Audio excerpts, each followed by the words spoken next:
Halo guys, balik lagi sama gue Tio Nugroho dari channel Gadget Boy ID. Oke, jadi di video gue kali ini gue mau ngebahas laptop yang menurut gue cukup menarik. Karena menurut gue laptop ini harganya cukup terjangkau dan fiturnya juga udah cukup lumayan. Ini adalah Asus A410MA. Tipenya itu BV003T. Laptop ini dibanderol di harga Rp4.699.000. Berikut adalah spesifikasinya.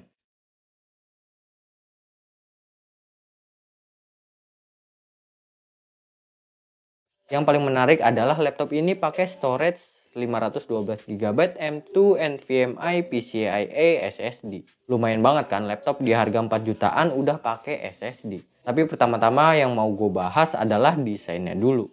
Menurut gue walaupun ini termasuk dalam kategori laptop murah atau entry level, tapi desainnya itu mirip sama desain dari laptop premiumnya Asus, yang harganya itu di atas 10 juta. Yaitu di laptop Asus seri ZenBook. Laptop ini punya 3 varian warna. Ada warna biru atau peacock blue, white atau dreamy white, dan yang gue pegang ini adalah yang warna pink atau Asus nyebutnya itu rose gold. Buat bodi belakangnya dari laptop ini juga desainnya beda banget dari kebanyakan laptop Asus yang lain. Kalau diperhatiin baik-baik, logo Asusnya itu ada di tengah dan dibalut sama potongan logo Asus di sisi sekitarnya. Buat sisi framenya juga dibalut sama warna putih yang bikin kesan laptop ini cocok banget buat kalian para ciwi-ciwi. Buat dimensinya juga laptop ini termasuk tipis ya, dan buat ketebalannya itu cuma di 1,84 cm. Dan buat bobotnya cuma di angka 1,3 kg aja. Serta bahan dari laptop ini menggunakan material plastik. Buat gua wajar sih, karena laptop ini masuk di kategori entry level. Kalau gue pribadi, gue suka bawa laptop ini tuh kemana-mana. Kalau ditaruh di tas juga nggak begitu berasa pegel buat dibawa-bawa. Dan yang paling gue suka adalah laptop ini bisa ditekuk sampai 180 derajat. Lanjut buat layarnya. Laptop ini menggunakan ukuran layar 14 inch. Dengan screen to body rasio mencapai 78%. Buat bezel kanan kirinya juga udah termasuk tipis. Asus namain fitur ini tuh sebagai Nano Edge Display. Ketebalannya itu cuma di 5,8 mm aja. Buat di bagian keyboardnya, laptop ini juga masih dikasih frame berwarna hijau stabilo di bagian enternya. Untuk key travel dari laptop ini tuh 1,4 mm. Dan laptop ini juga dilengkapi sama backlit keyboard dengan 3 tingkat kecerahan.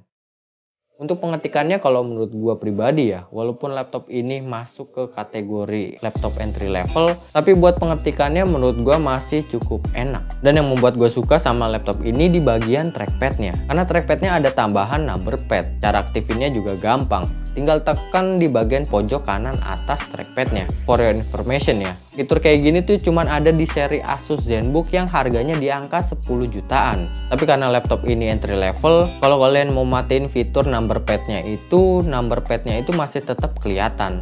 Kalau gue pribadi sih gue nggak pernah gunain si number padnya ini, tapi mungkin fitur ini tuh bisa berguna buat kalian yang seorang akuntan ya, atau pekerjaannya itu berbau-bau dengan penghitungan angka-angka. Buat kualitas layarnya, laptop ini menggunakan panel TN-TFT dengan resolusi HD dan ada fitur anti glare juga dengan 45% NTSC. Buat kualitas layarnya menurut gua standar laptop di harga 4 jutaan sih. Masih cukup enak buat dilihat, tapi berasa kurang nyaman kalau buat dilihat lama-lama. Lanjut di bagian portnya itu ada di sebelah kiri ya, ada port DC in, HDMI, USB Type A 3.1, USB Type C, dan input output audio jack. Dan di sebelah kanan ada satu port USB 2.0 Type A dan SD card reader. Buat webcamnya ada di bagian atas ya, dengan resolusi 480p 30 fps. Dan webcamnya ini juga udah dilengkapi sama fitur HDR Pro. Menurut gua kualitas webcamnya ini udah cukup baik lah buat laptop sekelas di entry level. Buat sektor audionya, laptop ini juga udah cukup kenceng. Berikut adalah contoh audio dari laptop ini.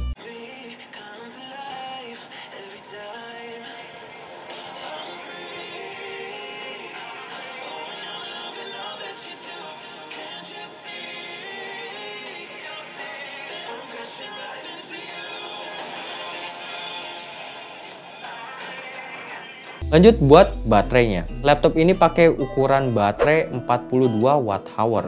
Diklaim bisa bertahan itu sekitar 12 jam. Tapi gue pernah ngetes laptop ini gue pakai buat browsing sambil nulis skrip ya. Itu bisa bertahan sekitar 5 jaman. Terus gue juga suka sama ukuran charger dari laptop ini. Karena ukurannya itu cukup kecil. Jadi kalau gue bawa laptop ini sama chargernya masih cukup banyak ruang di tas gue. Dan nggak ngeberatin pas dibawa pakai tas kemana-mana. Untuk power outputnya, chargernya ini pakai daya 33 watt. Buat yang penasaran sama hasil benchmarknya, berikut hasilnya.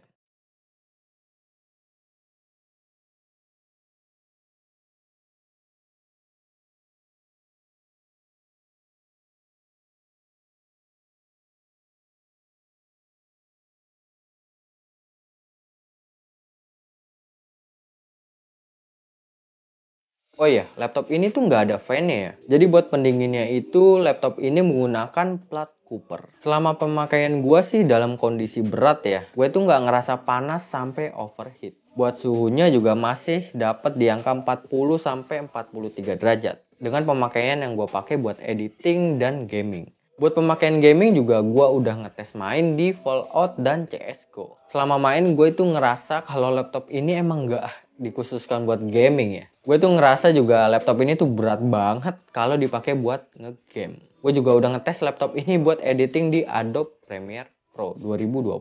Buat editingnya juga gue tuh ngerasa laptop ini berat banget. Oke, kesimpulan. Kalau kalian tanya laptop ini bisa buat editing, jawabannya itu enggak. Kalau laptop ini dipakai buat pekerjaan yang kayak ngetik, office atau browsing, atau cuman buat video conference, laptop ini cukup bisa diandalkan banget. Selain bisa diandalkan, laptop ini juga punya fitur yang oke buat laptop sekelas entry level. Kayak number pad bisa tekuk sampai 180 derajat, dan desainnya juga udah oke banget. Serta laptop ini juga enak banget buat dibawa kemana-mana. Karena laptop ini ringan dan chargernya juga yang punya ukuran cukup kecil. Sebelum kalian tanya di kolom komentar, gue mau ngasih tahu ke kalian. Kalau RAM dari laptop ini tuh onboard 4GB single channel. Jadi nggak ada slot RAM tambahan. Buat storage-nya juga cuma di 512GB aja. Terus nggak ada slot tambahan buat hard disk internal juga. Jadi saran gue kalau kalian mau nambah storage, itu bisa beli SSD atau hard disk eksternal. Oke, mungkin segitu aja video gue tentang laptop ini. Gue mohon maaf kalau ada salah-salah kata ataupun salah-salah perbuatan gue yang kurang berkenan. Terima kasih banyak yang udah nonton video ini dari awal sampai akhir. Gue Tio Nugroho cabut, sampai ketemu lagi di video selanjutnya. Bye-bye.